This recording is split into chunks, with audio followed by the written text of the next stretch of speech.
নমস্কার বন্ধুরা, আপনাদের সবাইকে স্বাগত জানাচ্ছি আমাদের সরকারি সংবাদ ইউটিউব চ্যানেলে। বন্ধুরা, আপনারা যদি মধ্যবিত্ত পরিবারের মধ্যে একজন হয়ে থাকেন তাহলে কিন্তু আপনাদের জন্য রয়েছে একটা বিরাট বড় খুশির খবর। হ্যাঁ বন্ধুরা, হুড়মুড়িয়ে দাম কমলো সোনার আজকের বাজার দরে। বিগত কয়েকদিন ধরেই আন্তর্জাতিক বাজারে সোনার দাম পরিবর্তন হয়ে আসছে। সোনার দাম প্রতি মুহূর্তেই বাড়ছে নয়তো কমছে।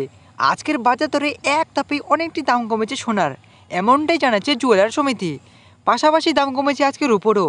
আজকের বাজার দরে 1 কেজি রূপোর দাম রয়েছে ৭৬,৪৯০ টাকা, 10 গ্রাম রূপোর দাম রয়েছে ৭৬৪ টাকা এবং 1 গ্রাম রূপোর দাম রয়েছে মাত্র ৭৬ টাকা। তো আসুন বন্ধুরা, এবার আমরা দেরি না করেই দেখে নিচ্ছি যে 22 ক্যারেট হলমার্ক সোনা অর্থাৎ যেসব সোনা আমাদের মা দিদিরা পরে থাকে সেই সোনার দাম আজকে কতটা বাড়লো কিনা কমলো। তবে বন্ধুরা, আজকে সোনার দাম বাড়লো কিনা কমলা তা জানার আগে কিন্তু অবশ্যই বন্ধুরা এই ভিডিওতে লাইক করে একটা সাবস্ক্রাইব করে রেখে দিন এরকমই সোনার বিষয়ে গুরুত্বপূর্ণ ভিডিও প্রতিদিন পাওয়ার জন্য। তো বন্ধুরা, আমরা কিন্তু যেরকমটা জানি যে সোনা একটা মূল্যবান ধাতু, আর এই সোনার দাম প্রতিনিয়তই কিন্তু কম বেশি হয়ে থাকে, আর সেরকমটা ভাবে কিন্তু আজকে সোনার দাম বেড়ে গিয়েছে। বন্ধুরা, আপনারা কিন্তু দেখতে পাচ্ছেন যে 24 ক্যারেট সোনা অর্থাৎ পাকা সোনার 10 গ্রাম সোনার গতকালকে দাম ছিল 59,600 টাকা, আর সেখানেই আজকে সোনার দাম গিয়ে দাঁড়িয়েছে 60,110 টাকা। আর অন্যদিকে 22 ক্যারেট সোনা অর্থাৎ যেসব সোনা আমাদের মা দিদিরা পরে থাকে সেই সোনার 10 গ্রাম সোনার গতকালকে দাম ছিল হচ্ছে 54,700 টাকা, আর সেখানে আজকে দাম গিয়ে দাঁড়িয়েছে 55,100 টাকা।